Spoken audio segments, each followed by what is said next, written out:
I'm going to thank your panelists and you, Vito. That was a unique conversation. I don't recall a meeting. There may have been. I don't know, Nick. Maybe you can remember. I don't recall a meeting that went into the creation mechanism and the market-making mechanism after we heard from sponsors who determined why and how and which market. Maybe there were others, but maybe we pioneered here. And so thank you very, very much for helping us today. We have been through volatility compression, why sponsors develop ETFs the way they do and how they choose them, how orders are processed, and our final presentation is from a colleague of mine on the GIC board and a director there. She is a professor at Brandeis University, a famous and feisty personality, a very good friend, and lesser known, a consultant professionally outside of her academic role, specializing in this territory of foreign exchange and relationships and markets. So we're going to close with Catherine Mann and the determinants of foreign exchange, the good, the bad, and the ugly. Please welcome Catherine Mann.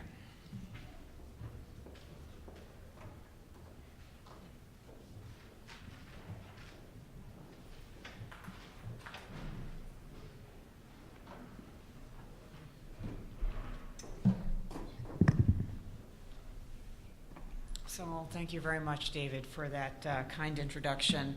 When I'm a macroeconomist, I'm an international macroeconomist, so it's always a bit of a challenge to come into a group such as this one that is devoted to minute by minute or nanosecond by nanosecond analysis of macroeconomic events and making bets on those and trading and both making money and losing money. So kind of like, what can I possibly add that will help inform the kinds of decisions that you have to make practically instantaneously? So that's always a challenge, but I decided let's take it on and see what we can do with it. So I'm going to start with asking the question of what is being managed. I mean, the title of this conference is Management of Currency Risk in the ETF Space.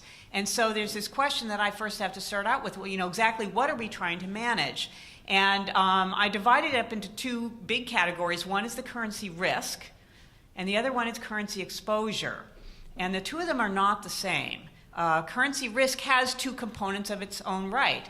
First, how much is riskiness, but within the bounds that are of a normal distribution?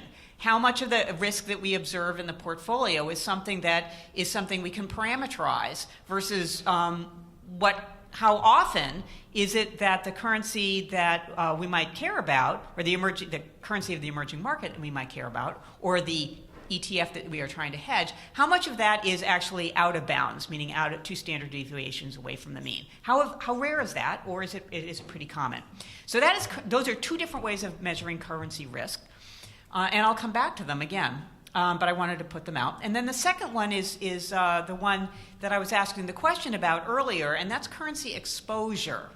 Now, if you're trading a financial asset, you may be mostly concerned about the exposure in a transaction sense. You want to be able to take your financial asset from an emerging market and translate it into dollars, and you care about making that transaction, and that is your exposure.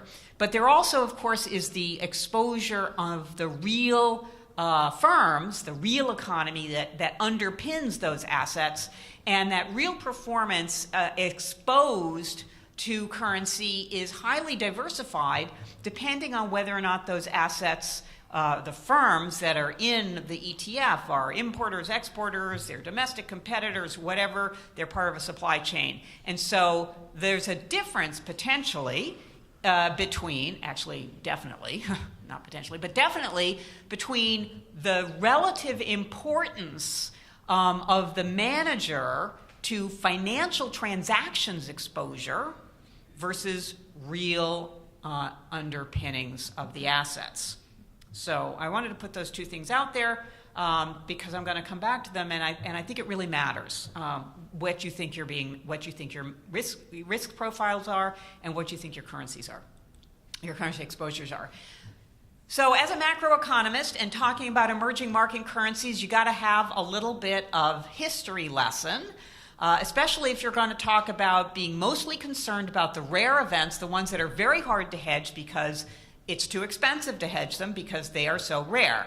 So you go back to 3 episodes, and Latin America in the 1980s, the Nordics and Asia in the 1990s.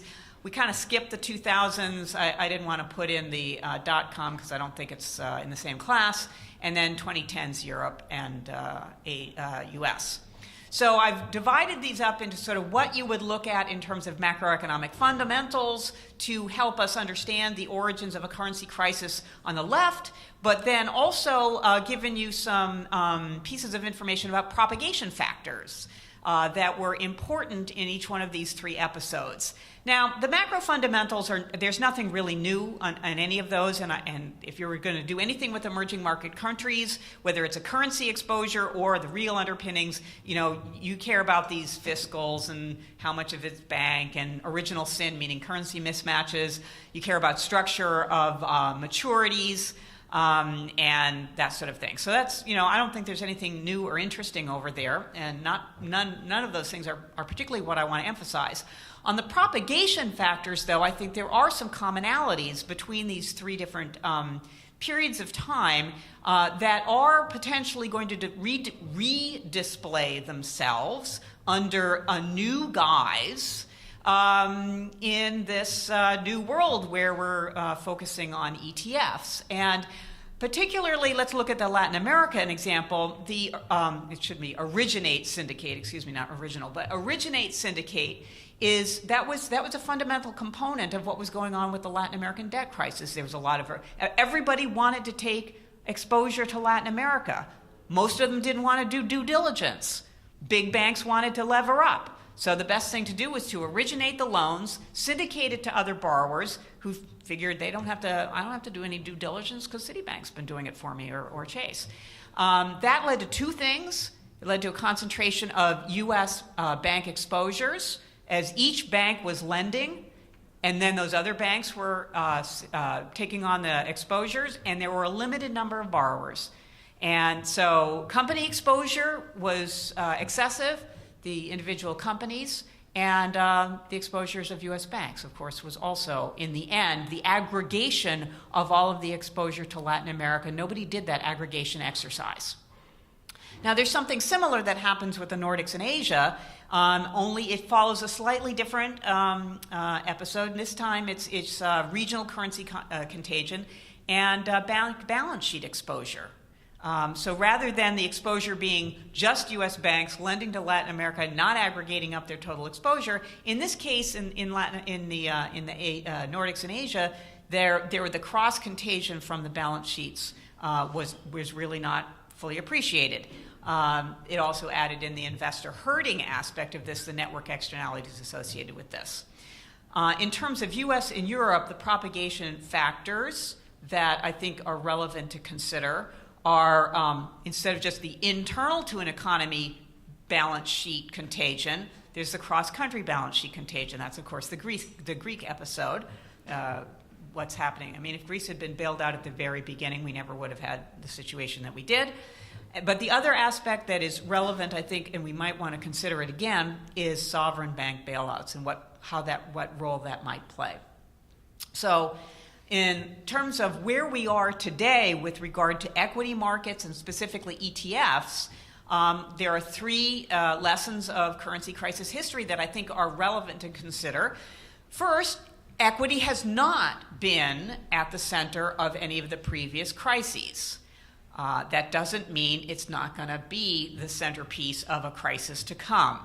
Now, it hasn't been at the center of crisis in the past because there's been this sense that there is shared risk. and it's private.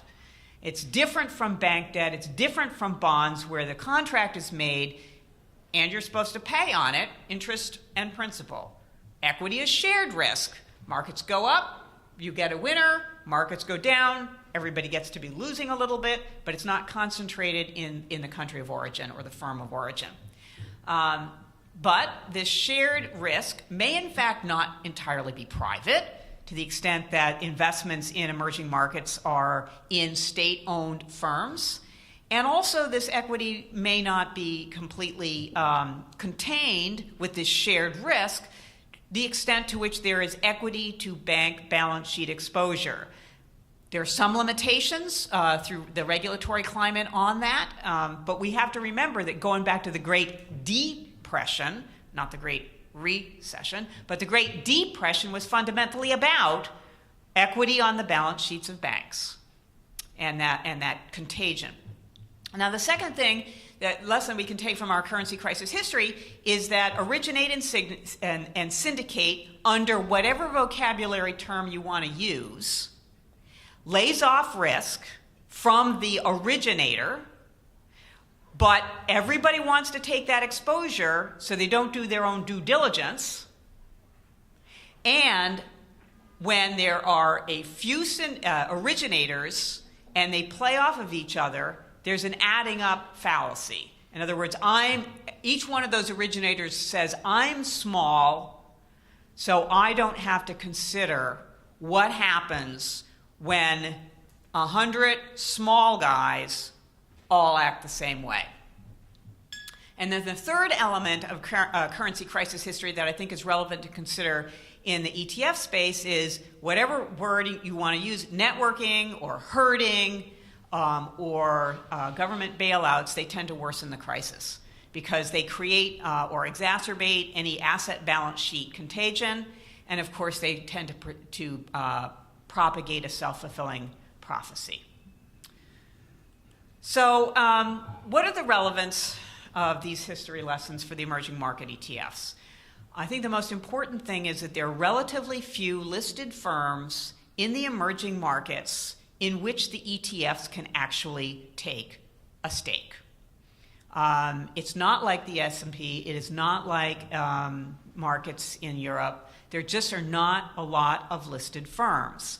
So the implication of that is the more you proliferate what appear to be independently managed or independently created ETFs, those are not actually independent because they're all funneling down to a limited number of listed firms, or the potential for that anyway.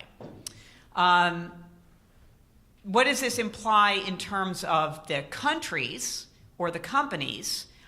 Is that there's limited absorptive capacity. Think about it as a company is getting a flood of money across the transom. This asset price goes up, their equity stock price goes up, but what are they going to do with it?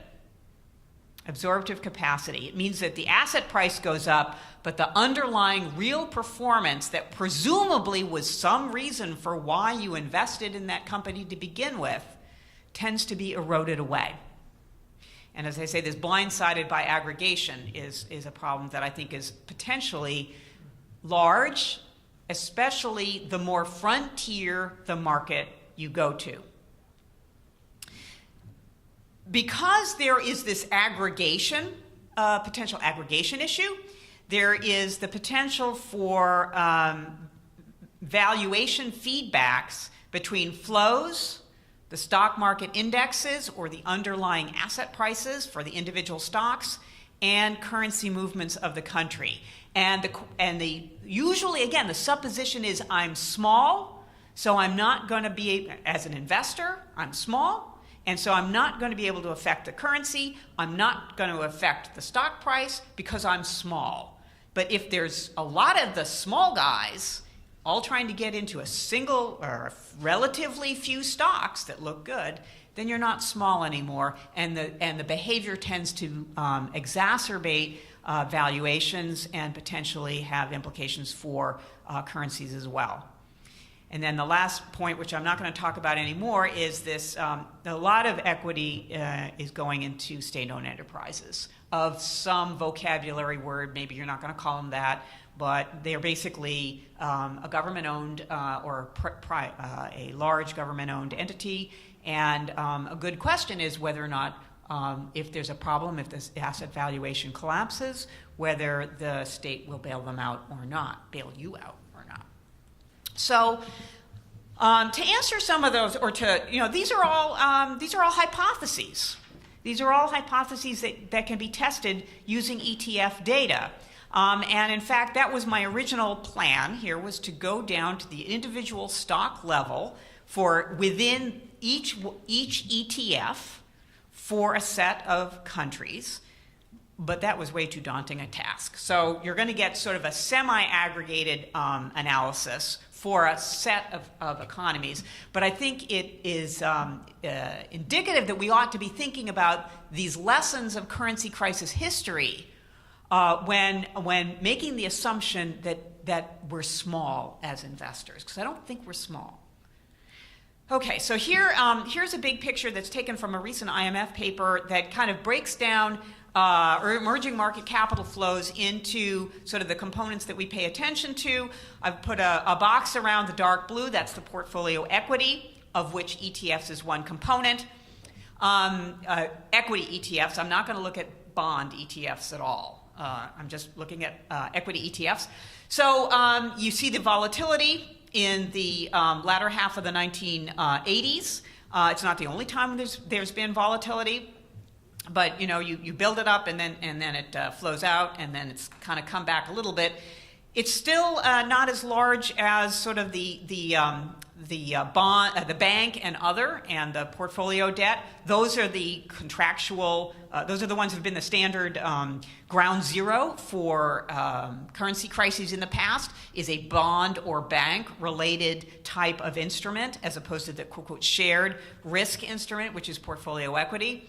But portfolio equities, it's not too small. So the next question is, okay, so portfolio equity in general is not too small. It's big enough to look at. How big are ETFs for selected countries in overall U.S. asset positions in these countries? So I selected a bunch of countries. And I selected them, obviously you see, India, Brazil, South Africa, Indonesia, Thailand, Turkey, and Hungary.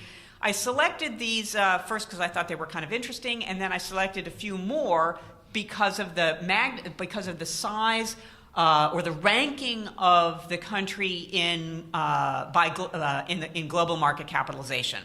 So the second number, for India, 9%. India's ranked. India's market cap is ranked 9th in the world as of 2013.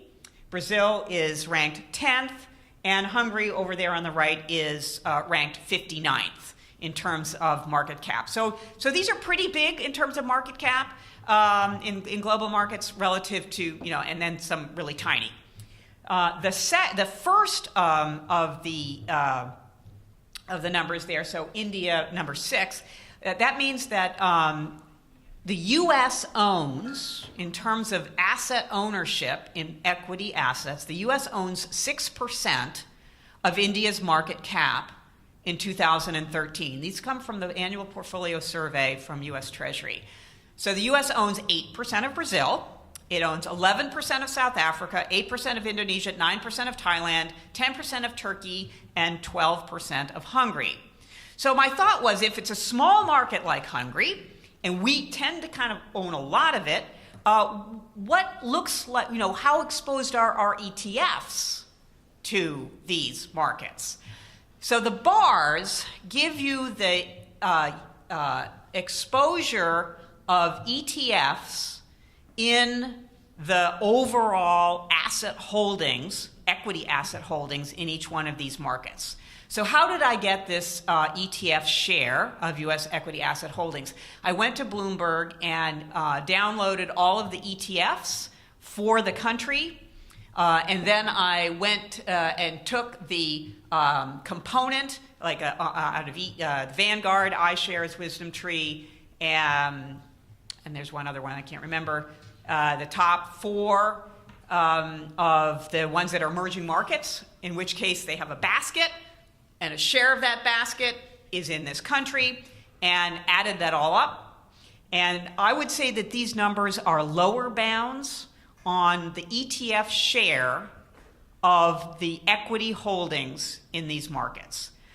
So some of the shares are kind of high, like Brazil gets up to 25% of US assets held in the Brazilian markets are through ETFs. But generally, they are increasing, except for Hungary, and they're in the 10 to 15%. So 10 to 15% of US assets held in these markets are being channeled through ETFs. And this is, as an exploding market, I would expect these numbers to be rising over time. And therefore, to the extent that ETFs represent a kind of originate syndicate strategy for individuals to take a position in emerging market, it potentially runs the same kind of risk as the originate syndicate problem in our previous emerging market currency crises. So the next question is, okay, so they're kind of large enough to look at. How big are they in terms of, or kind of what they do, how large are these ETF flows over time relative to the firms? Now, this is where I really wanted to have the individual firm level data, but it was just not going to happen in like, it's a 6-month project at least. So what I've done here is I've given you for each one of these countries over time a sort of a magic, just a simple calculation on taking the ETF fund flows, using that same category where I got the numbers from, and it's quote per listed firm. So I've got the total number of firms listed on each one of these exchanges, changes over time. I take the simple average of what the funds are investing into that market, divided it by the funds, by the listed firms, and that's kind of what you get going into each average firm. So if each firm listed on the exchanges got the same amount of money from each one of these ETF funds, or the set of ETF funds, then, for example, Turkey or South Africa in 2009, each one of those firms would have gotten $3 million. And in 2012, in South Africa, they would have gotten $4 million. But then in 2013, each firm would have lost $3 million. That's a lot of volatility for individual firms to handle. And of course, we know that this average is not really an average. What we really want to look at is what the distribution is. And you know that a lot more money and a lot more volatile flows are going to go into a narrow set of companies where most of the listings don't have anything going in them at all. So the distribution underpinning this average is absolutely not normal. Okay? But I think this is indicative of the kind of potential for concentration in a set of listed firms that is a much narrower set than the total number of firms listed on an exchange, and the amount of money that is going into those firms and the likelihood that firms can actually effectively use the funds that are flowing to them. It reminds us of the extent to which funds that were going to the emerging markets in Latin America were not effectively used, and the funds going to firms in Asia in the 1990s was not effectively used. And that becomes sort of creates a vulnerability to the real underlying performance, which is why you presumably invested in those firms to begin with. So the next question is, okay, so I've sort of said that ETFs are kind of big enough to look at, and that secondly, they potentially have this concentration in a set of firms that perhaps leads them to have some problems with absorptive capacity.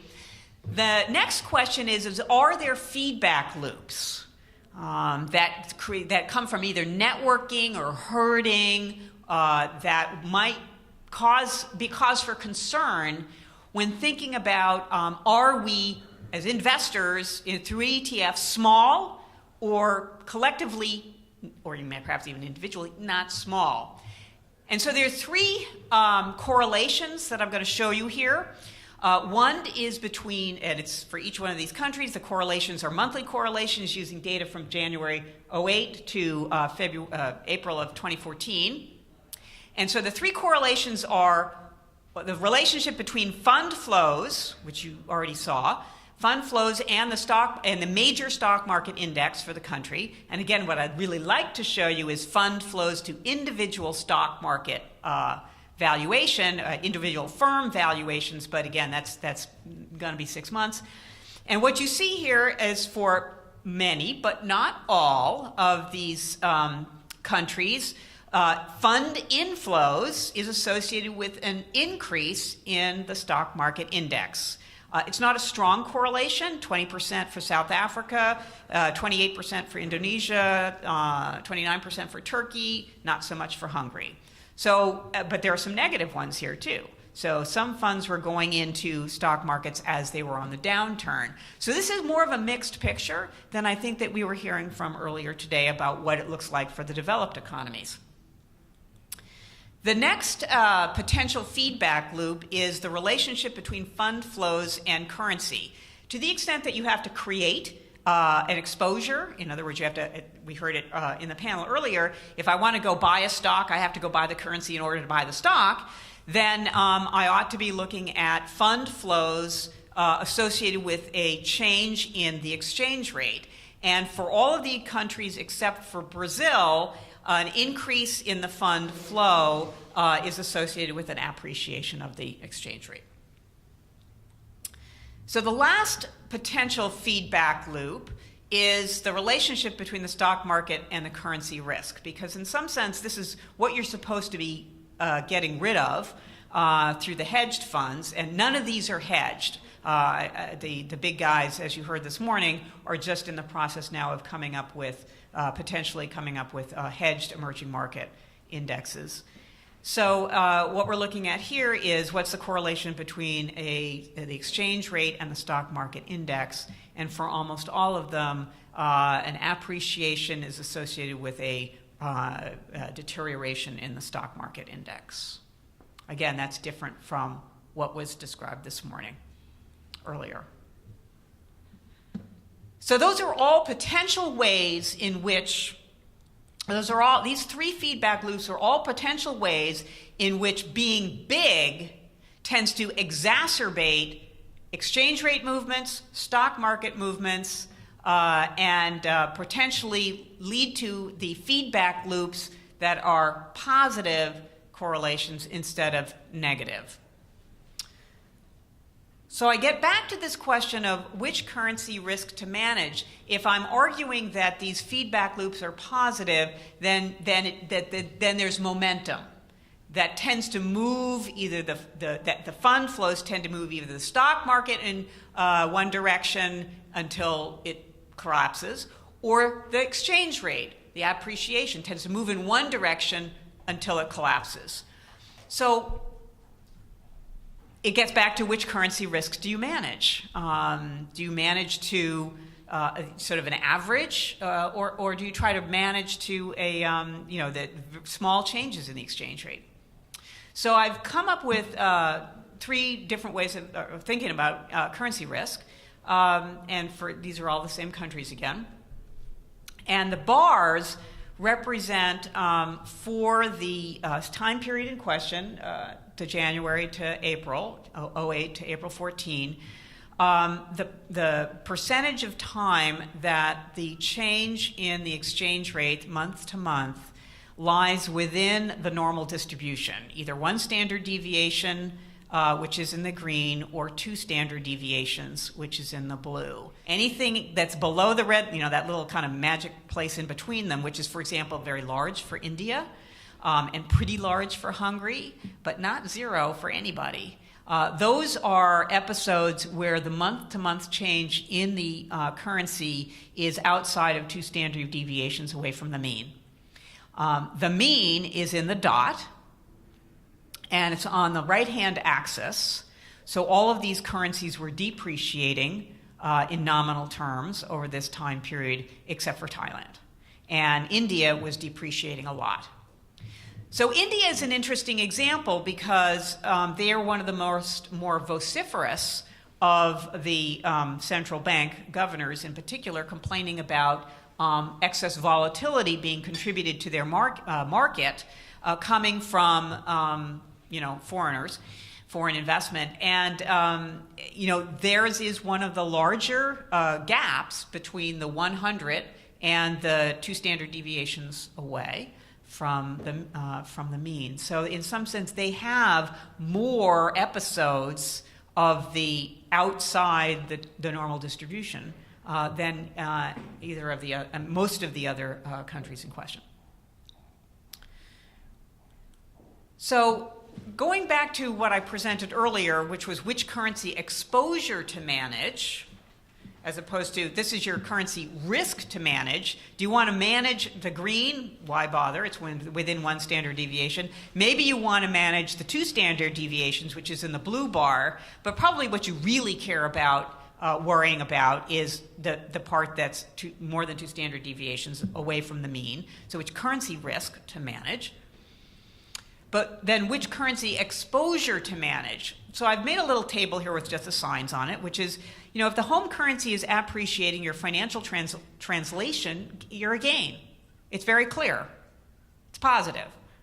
You benefit. If it's a depreciation, home currency depreciations, that's bad.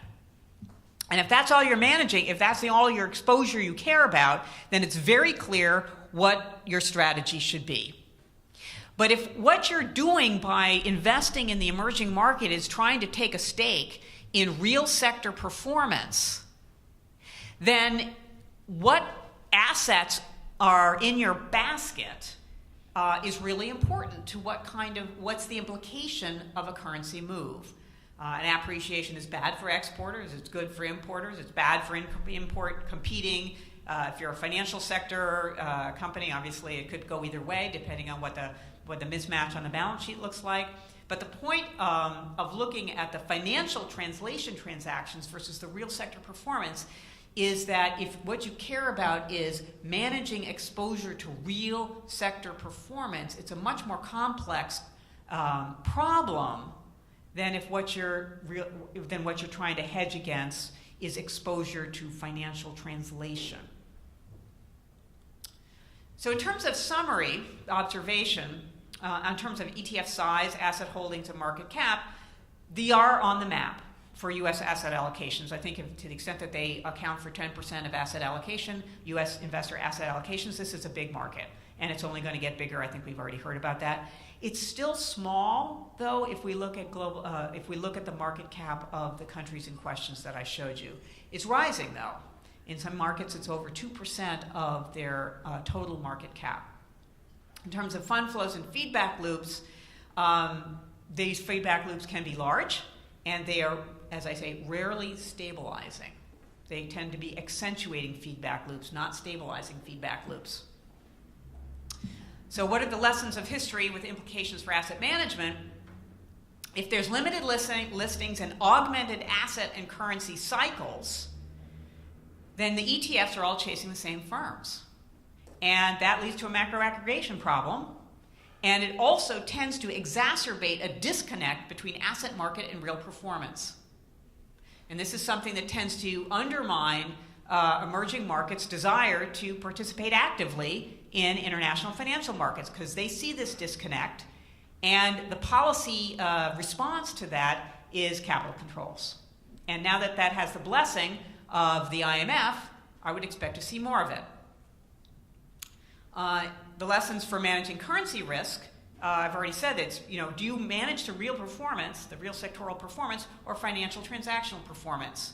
And the more that there's a disconnect between the asset markets and real sectoral performance, it is more difficult to make this distinction or to do your managing of currency risk appropriately. And I think that's the end. Thank you.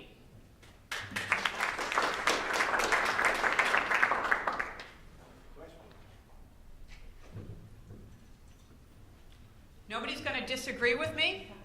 I'm telling you that you're large and you're going to run into problems because of that. Do you disagree? No. I've got an agreeer. Yes. A question. Yeah. When you're looking at, well, the causation Yeah. of suddenly being two standard deviations outside of the mean, Yeah.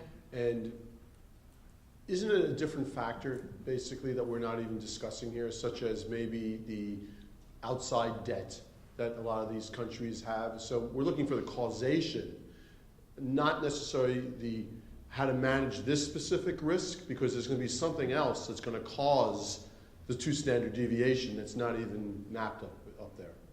Well, sure. This is just a presentation of what type of risk is over this period of time, which 08 to 14, what we observed in the market. Period? I'm sorry, I can't see. January 08 to April 2014, using monthly data. So it's a short period of time, but I wanted to map it to the same so the same monthly data that I have for the same period of time that I have the ETF fund flows. And I'm not saying that ETF fund flows cause any of this, but if you were trying to manage currency risk, let's look at Thailand, for example. Let's say, in Thailand, about 70% of the month-to-month exchange rate moves that were observed in the data, 70% were within the one standard deviation away from the mean. Is that risky? Should you hedge that? I don't know. I would say no, because that's just kind of noise. And then for Thailand, about 20%, 25% of the observed currency movements month to month. And earlier, one of the managers was saying that they re-up their hedges, their currency hedges, on a monthly basis. So it's not unreasonable to sort of say, well, from month to month, what happens? So for Thailand, for example, month to month, about 25% of the month-to-month currency moves that we observed in the data were between 1 and 2 standard deviations. So maybe you do start to worry about that as being large enough that I really need to hedge that.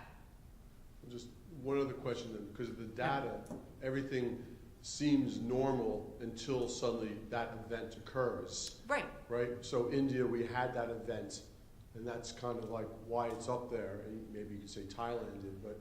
Well, but there's always an event we don't know about, so that's why we try to look at very long time periods. And this is certainly not long enough to determine that, the proportion of currency events that might live outside the 2 standard deviations away from the mean. But I was also thinking that I would try to find a pattern in this relative to fund flows, and I don't have that. I don't have any causal. I have correlations. That's what these correlations are right here. For Thailand, for example, 40%. There's a 40% correlation between fund flows and the depreciation of the baht. For Turkey, it's 30%. Hi, this is a little bit tangential, but I could remember a few years ago, specifically in India, when they started to stop taking new assets. Mm-hmm. Same type of thing conjures up a little bit of concern that's been hot in the ETF circuit is the new A-shares listed products. Did that factor at all into your analyses, or are these variables that are even just beyond? So all I'm presenting here are very simple observations from the data. I don't pretend to have causality. I don't pretend to have to prove in any way that ETFs are all going after the same firms on a narrowly listed exchanges, but I'm suggesting that that's something that ETF managers should be concerned about. There are two big guys, there are two medium-sized guys, but there are a lot of little guys out there too that are individual individual countries that are much smaller now, but you could imagine them becoming bigger. And that aggregation up is something that has been that failure to aggregate, the failure to realize that as an individual bank or as an individual holder of corporate debt, or that you're not small, Catherine, it seems Yeah. like the originate and syndicate model is at the core Yeah. of this. I can't come up with any examples where that doesn't fail eventually. Maybe it takes time, unless it's very simple, unless you're simply averaging a pool of assets. But as soon as you start compounding the complexity of it, that's when people start to make the assumption that, somebody else did the work. And that sort. So do you think we're at that point? Do you think we're heading to that point? Well, so ETFs are designed. I mean, it was again. One of the earlier presenters was saying that, it would take $5,000 to create the ETF that I can sell you for $100. And so if I'm an investor, an individual investor, or with not a lot of money, or like a pension fund with a lot of money, they're not going to do due diligence. They're going to give it to somebody else, and they want exposure to an emerging market, although I guess New Jersey, for example, doesn't want it anymore for whatever reason. So, and some other pension fund as well in the last week. So the idea is that they're not going to do their due diligence. You're going to do the due diligence. That's fine. But if the due diligence is about a relatively small number of companies, and you don't know that this other investment firm is actually in the same market, in the same companies, then it turns out you're both chasing the same market. And you can do your own due diligence, but the lessons of Latin America, Asia, and most recently Europe in particular, but also the US, is that those kinds of originate, syndicate, however you want to call them, vocabulary words, end up creating concentration, excessive exposure to a limited market set, asset appreciation greater than the value of the underlying assets, and that always ends in tears by somebody's tears. I don't think we're there yet with ETFs, but you could see how, because they are small, but everybody's wanting them to grow, and you can see why they should grow, because the potential is there for everybody to get exposure to a market, to these markets, these emerging markets, that historically, they're going to be the emerging middle class and growth and everything else, and so everybody wants to take a stake. Doctor, in many of these emerging markets or even frontier markets, the problem with equity markets is that there's private companies or family groups that are not necessarily participating in the market that could be representative of new entries in the product mix. Right. Is that a net effect long term that could have more entries and kind of diversify the set that ETFs are concentrated on? So that's a really good question, a really good observation. I'm only using listed firms, so I know for sure that there are hedge funds who have taken positions in firms that are not listed, and they would show up as being important contributors to capital flows to emerging markets. And I think an interesting question is, within emerging markets, own policymaker and in conjunction with the structure of those markets, will emerging markets choose to bring the unlisted firms, but ones that have foreign participation through venture or hedge, into listing, sort of taking it into the light, so to speak, for broader participation through listing? Or will they sort of say, actually, we're not terribly pleased about the volatility that foreign investors are contributing to our listed firms, and let's keep the family companies. Yeah, I got my foreign participation, but I'm not listed, so I don't really have to pay attention. I don't have to worry about the volatility in the same way. So it's not clear whether or not, if you were a firm and you had foreigners participating, and that you would necessarily want to put yourself into the light. Right, but the participants, private equity firms, Yeah. have been in there for 5-10 years. The only way they can exit is through trade exits to another private equity firm. Yep. They're all looking for some kind of exit long term. Right. Is that some pressure that could bring some of those perfectly designed or well-performing companies out as an exit for investors? Well, so that, you're obviously talking about some balancing of interests on the part of the foreign investor participant and the desire on the part of the closely held firm to maintain that close holdings. And, that gets us into a lot of sort of corporate finance strategy stuff that, is way beyond me.